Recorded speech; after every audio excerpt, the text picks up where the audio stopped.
नमस्कार बच्चों। आज जो चैप्टर मैं लेके आया हूँ ये पिछले चैप्टर से ही रिलेटेड है। वहाँ आप बैंक के बारे में जाने और बैंक में इस चैप्टर में हम जानेंगे बैंक में खोले जाने वाले खाते। ठीक, थोड़ा बहुत तो पिछले चैप्टर में भी मैंने बताया था, लेकिन मैं डिटेल नहीं किया था। उसका रीज़न यही था कि इस चैप्टर में खुल के हमें पढ़ना है। ठीक है, तो हम चलो आगे पढ़ते हैं। ठीक, और ये बैंक के खाते के बारे में जानना एक सबको चाहिए। मतलब जो कॉमर्स के बच्चे हैं वो भी जाने और जो और भी बच्चे हैं उनको भी जानना चाहिए, क्योंकि खाता सबको खुलवाना होता है बैंक में। ठीक है, तो और खाते में ही पैसे रहते हैं, तो कि खातों का कुछ प्रकार होता है उसको जानना होता है और उसका एक एक का परिभाषा जानना होता है। तो चलो आगे बढ़ते हैं।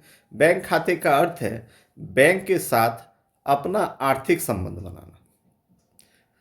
बैंक के साथ क्या बनाना? आर्थिक संबंध बनाना। आपका आर्थिक संबंध बैंक के साथ तभी बनेगा जब आप बैंक में खाता खुलवाओगे। ये सबसे इनिशियल स्टेज है, पहला स्टेज है। बैंक खाता खोलकर हम अपने पैसे को सुरक्षित रखते हैं। बैंक खाता जो हम खोलते हैं उसमें अपने पैसों को सुरक्षित रखते हैं और आवश्यकता पड़ने पर उसका उपयोग करते हैं। और ज़रूरत होने से खाता से ही पैसा निकलता है। आप एटीएम से भी निकालोगे तो वो खाता से ही कटेगा। अगर आप चेक से पेमेंट करोगे तो भी वो खाता से ही निकलेगा। आप जाके बैंक से निकालोगे पैसा, वो भी खाता से ही निकलेगा।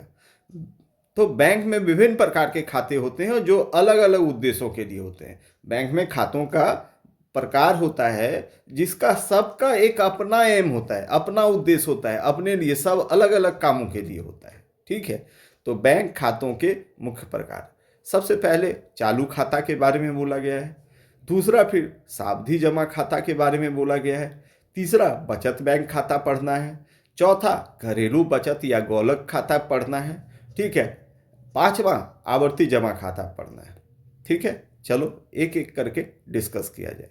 चालू खाता, यह खाता मुख्यतः व्यापारियों द्वारा खोला जाता है। ये सब नहीं खोल सकते हैं, व्यापारी लोग खोलते हैं। इसमें बार बार रुपया जमा और निकासी की सुविधा होती है। अगर दिन में आप 100 बार भी इससे ट्रांजेक्शन करोगे तो कर सकते हो। इसमें बार बार रुपया जमा होता है और निकासी होता है। इसको एक स्पेशल खाता बोलते हैं, एकदम व्यापारियों के लिए होता है। इस खाते पर बैंक ब्याज नहीं देता। ब्याज इसमें बैंक नहीं देता है, ये ही जान लो। देता भी है तो नाम मात्र का देता है। तो इसमें सबसे कम ब्याज देने वाला ये है। जैसे मान लो खाता में आप पैसा जमा किए, अब 4,000 रुपया है, तो बैंक अगर कुछ दिन रहेगा वो पैसा तो बैंक इंटरेस्ट देगी, लेकिन यहाँ पर बैंक इंटरेस्ट नहीं देती है। लेकिन हाँ, सुविधा सबसे ज़्यादा है इस खाते में, लेकिन ब्याज नहीं देती है बैंक। चालू खाता खोलने की विधि क्या है? आवेदन पत्र भरना। पहले चालू खाता कैसे अगर हम खुलवाने जाएं बैंक में तो क्या होगा? सबसे पहले तो हमको बिजनेसमैन होना होगा। तो सबसे पहले हमको आवेदन पत्र भरना है। एक वो फॉर्म देगा, फॉर्म को भर दो। फिर पहचान पत्र देना है, कुछ आइडेंटिटी कार्ड देना होगा, जैसे आधार हो गया, पैन कार्ड हो गया। आजकल पैन कार्ड तो मांगती ही है बैंक, तो पैन कार्ड हो गया। फिर आपका ड्राइविंग लाइसेंस हो गया, जिससे आपकी पहचान हो पाए, वो चीज़ तुमको देना है वहाँ पे। ठीक है, नमूना हस्ताक्षर देना, फिर वहाँ पे एक साइन देना है आपको। ठीक है, और उसी साइन से आप पहचाने जाओगे, उसी से पैसा निकलेगा। प्रारंभिक राशि जमा करना, फिर उसमें जो ज़रूरत है, पहला पैसा है वो जमा करना होगा। चालू खाता कौन खोल सकता है? एक व्यक्ति के नाम से खुलता है, संयुक्त नाम से खुलता है, ज्वाइंट भी खुलता है करेंट अकाउंट। 2 लोग मिलके भी खोल सकते हैं, 3 लोग मिलके भी खोल सकते हैं। साझेदारी संस्था के नाम से खुल सकता है, जो पार्टनरशिप फॉर्म है उसके नाम से भी खुल सकता है। वो आदमी नहीं है, लेकिन बिजनेस के नाम से भी आप खोल सकते हो। कंपनी के नाम से भी, जैसे कंपनी टाटा हो गया, वो भी खोल सकते हो। साझेदारी संस्था का मतलब क्या हुआ? मान लो 3 दोस्त हैं, ठीक है, और तीनों दोस्तों ने मिलके खोल लिया, जैसे राम श्याम रहीम, तीनों मिलके ये साझेदारी संस्था बनाया और वो खाता खोल दिया। फिर कंपनी के नाम से खुल सकता है। फिर गैर व्यापारिक संस्थाओं के नाम से खुल सकता है। बहुत सारे जैसे गैर व्यापारिक संस्थाएं क्या हैं? जहां पैसा का लेन देन होता है लेकिन व्यापार नहीं होता है, जैसे मंदिर, मस्जिद, ठीक है, स्कूल्स। ठीक है, ये सब क्या है? गैर व्यापारिक संस्था है। यहाँ व्यापार तो ये पैसा तो का आवागमन तो है, लेकिन व्यापार के श्रेणी में इसे नहीं लिया जाता है। गैर व्यापारिक संस्था का मतलब हुआ नॉन प्रॉफिट ऑर्गेनाइजेशन। ठीक है, ये सब मिलके वहाँ खाता खोल सकते। खाता खोलने का प्रक्रिया मैंने समझा दिया, यानी विधि। दूसरा, चालू खाते कौन खोल सकता है ये बताया आपको। अब चालू खाता खोलने पर मिलने वाली पुस्तक। अब चालू खाता खोलोगे तो क्या मिलेगा बैंक के द्वारा? बैंक पासबुक देती है। यह खाते के लेन देन का पूरा लेखा जोखा होती है। ठीक है, पासबुक में वो आप कितना पैसा निकाले, कितना ले गए, वो पूरा का पूरा पासबुक में वो एंट्री होता है। चेकबुक फिर देती है बैंक। क्या करती है? चेकबुक देती है। इसमें हम बैंक से पैसा निकालते हैं या किसी को भुगतान करते हैं। चेकबुक देती है तो हम उसे बैंक से पैसा निकालना है तो चेक काट दिए तो बैंक पैसा दे दी, या किसी व्यक्ति को भुगतान करना है, हम उसको चेक काट दिए, वो जाके हमारे खाते से बैंक से पैसा ले ली। तो इस तरह से सुविधा है एक चेकबुक भुगतान करने का। ठीक है, रुपया जमा करने वाले प्रपत्र। अब रुपया जमा करने वाले प्रपत्र भी मिलता है, जिसको भर दो तो बैंक में पैसा जमा किया जाता है। इसके द्वारा एक फॉर्म उस तरह का भी आपको मिलता है। चालू खाता के लाभ क्या है? लेन देन में सुविधा होती है। लेन देन में सुविधा है। ठीक है, आप बहुत आराम से इसके द्वारा लेन देन कर सकते हो किसी से, और बैंक से भी कर सकते हो। बार बार पैसा निकालने की स्वतंत्रता है इसमें, आप कितनी बार भी पैसा निकाल सकते हो। धन के हस्तांतरण की सुविधा है। आप पैसा को ट्रांसफ़र कर सकते हो किसी चालू खाता के द्वारा किसी को। अगर आपको ज़रूरत पड़ गया किसी को पैसा भेजने का तो ये भी हो सकता है इससे। बिल भुगतान की सुविधा है। फिर आप किसी तरह का बिल है आपके ऊपर, आपको देना है किसी को, बिल का भुगतान करना है, बकाया है, तो वो भी दे सकते हो। ऋण लेने में सहूलियत, और करंट अकाउंट में ऋण भी ले सकते हैं। और इसी में हम बैंक ओडी भी ले सकते हैं। मतलब अगर हमारे पास पैसा भी नहीं है तो बैंक कुछ एडवांस भी दे सकती है, उस पर ब्याज ज़्यादा होता है, लेकिन ये सब भी सुविधाएं होती है।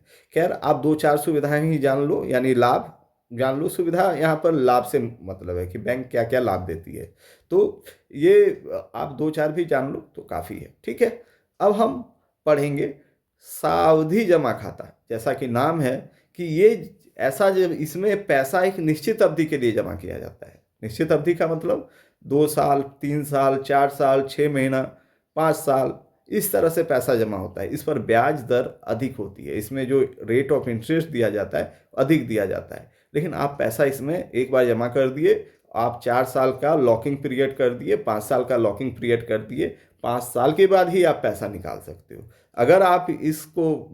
अगर आप निकालते हो बीच में तो आपको कुछ लाभ नहीं मिल पाएंगे। तो इसमें जो वो लोग पैसा जमा करते हैं जिनको 5 साल के बाद पैसा चाहिए, 4 साल के बाद पैसा चाहिए, कुछ बड़े काम को करने हैं, तो उसके लिए तो ये वो खुलवाते हैं। और इसमें ब्याज जो है बैंक सबसे ज़्यादा देता है। धन की सुरक्षा भी होती है।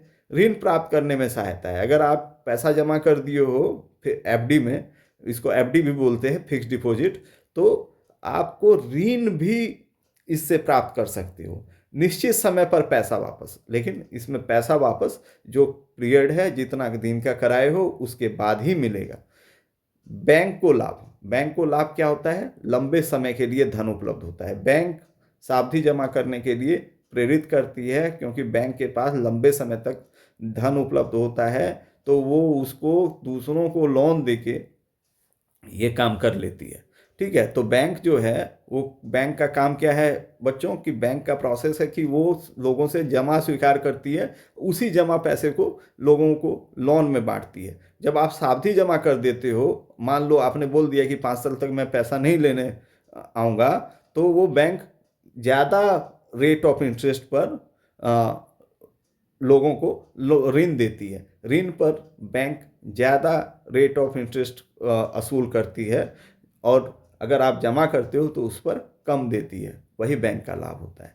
तो यहाँ पर बैंक को सावधि बचत खाता से लाभ भी, जमा खाता से लाभ भी होता है। अब हम पढ़ेंगे बचत बैंक खाता। ये सबसे पॉपुलर खाता है, और ये तीसरा यहाँ पे लिखा हुआ है। लेकिन जब हम खाता खुलवाने जाते हैं तो आम लोग जो हैं यही खुलवाते हैं, और इसी के थ्रू सावधि जमा भी हो जाता है और आवर्ती जमा भी हो जाता है। तो यह आम लोगों की सबसे उपयुक्त खाता है। ठीक है, इसमें न्यूनतम 1,000 और अधिकतम 25,000 जमा रहते हैं। ठीक है, ये नहीं है आप जमा कितना भी कर सकते हो। ठीक है, 25,000 नहीं है लिमिट इसका, आप चाहे तो कितना भी कर सकते हो जमा। ठीक है, ऐसा कुछ नहीं है। ठीक है, ये गलत लिखा हुआ है। तो यह आम लोगों का सबसे उपयुक्त खाता है और इसमें न्यूनतम आप 1,000 जमा करते हो और ब्याज दर लगभग 3.5% होता है। कितना परसेंट होता है? 3.5%, 4% होता है। खाता खोलने की विधि है कि आवेदन पत्र जमा करना है, पहचान पत्र लिखना है, 500 सुरक्षा राशि देना है। 500 रुपया तुमको कम से कम जमा करना होगा, आपका खाता ये खुल जाएगा। किन्हीं किन्हीं बैंकों में ये जो बचत खाता खुलता है उसमें ज़्यादा रेट और ये ज़्यादा सुरक्षित राशि का डिमांड करते हैं। जैसे जितने प्राइवेट बैंक हैं, जैसे HDFC हो गया, ICICI हो गया, बड़े शहरों में वो 10,000 तक सुरक्षित राशि का प्रावधान है और छोटे शहरों में 5,000 तक सुरक्षित राशि का प्रावधान है। इतना आपको वहाँ मेंटेन करना होता है।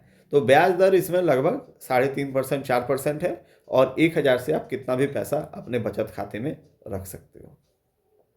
ठीक है, लाभ क्या है? धन सुरक्षित रहता है, ब्याज की प्राप्ति होती है, छोटे बचत को बढ़ावा मिलता है, आवश्यकता पड़ने पर पैसा निकाल सकते हैं।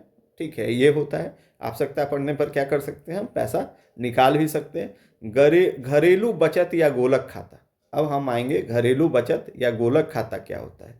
यह बचत की आदत डालने का तरीका है। यह बचत की आदत डालने का तरीका है। जैसे बचपन में गुल्लक में पैसे डालते हैं, वैसे ही यह बैंक गुल्लक है। यहाँ पे क्या करते हैं, एक बैंक क्या कर देती है, आपको एक बॉक्स दे देती है, एक पिग्गी बैंक दे देती है। गुल्लक को पिग्गी बैंक, जिसको हम लोग गांव की भाषा में चुकरी बोलते हैं, वो दे देती है। उसमें आप अपना जो भी बचत होता है आपका रोज, वो आप जमा कर सकते हो और एक महीना या साल में बैंक वाले आते हैं और उसको फिर जम ले जाते हैं। उसका पैसा खोल के ले गए और फिर आपके पास हो गया। तो एक तरह से आपका बचत हो गया। तो ये उनके लिए है जो गृहिणियां हैं घर में, उनके लिए है, जो बच्चे हैं उनके लिए है। तो घरेलू बचत या गोलक खाता ये होता है।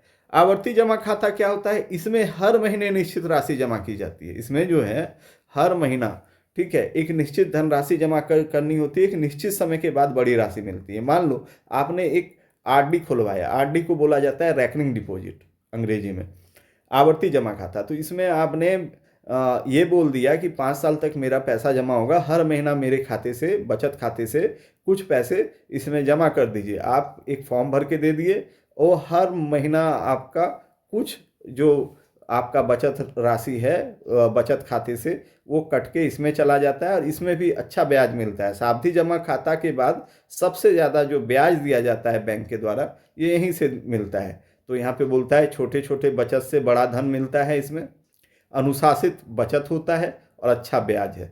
खातों के बीच अंतर सरल शब्दों में। ठीक है, तो हम चालू खाता की बात बोले तो व्यापार के लिए होता है, ब्याज नहीं है, पैसा कभी भी निकाल सकते। सावधि जमा खाता के बारे में है, निश्चित समय के लिए है, अधिक ब्याज है, बीच में पैसा नहीं निकाल सकते। बचत बैंक खाता आम जनता के लिए होता है, मध्यम ब्याज मिलता है, जरूरत पड़ने पर पैसा निकाल सकते हैं। गोलक खाता क्या है? बचत की आदत के लिए, गोलक खाता जो है बचत की आदत के लिए है, छोटे छोटे जमा किए जाते हैं इसमें। बस एंड हो गया बच्चों, आज इतना ही। Thank you.